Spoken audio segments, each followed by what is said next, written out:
যে ভাই শিবির এত ভালো মানুষ, তাহলে শিবিরের বিরোধিতা কেন?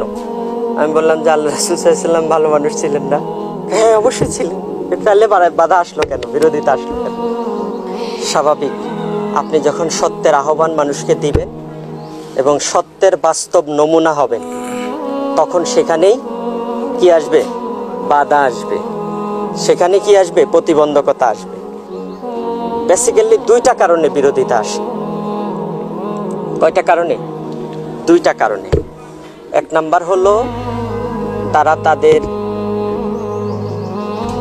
নেতৃত্বের জন্য যদি থ্রেট মনে করে, হুমকি মনে করে, তাহলে বাধা দিবে। তিনটা বলতে পারেন। একটা হলো লিডারশিপের জন্য থ্রেট মনে করলে, আরেকটা হলো অর্থনৈতিক বা স্বার্থের কারণে। তাদের কিসের কারণে? স্বার্থের কারণে হলো আমাদের বিরোধিতা করে। তিন নম্বরে হলো আদর্শিক কারণে আমাদের বিরোধিতা করে। বলে যে ব্যারিস্টার আব্দুর রাজ্জাক ক্ষমা চাইলে কাম হইব না, আদর্শ কি?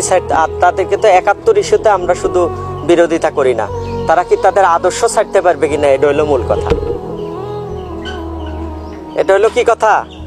মূল কথা। তার মানে ৭১ মূল ইস্যু না, মূল ইস্যু কি? আইডিওলজি। মূল ইস্যু ইসলাম। ইসলাম ছাড়ো, দেন তোমাদেরকে আমরা বুকে ধারণ করব, বুকে নিব। ইসলাম ছাড়লে আর কিছু থাকে? থাকে না।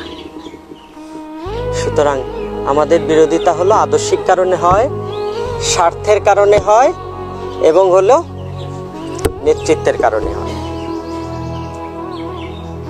স্বাভাবিক, আমরা যে কাজ করতেছি এটা যদি করতে পারি, তাহলে বাংলাদেশে যারা এখন দায়িত্বে আছেন তারা তো আর দায়িত্বে থাকতে পারবেন না।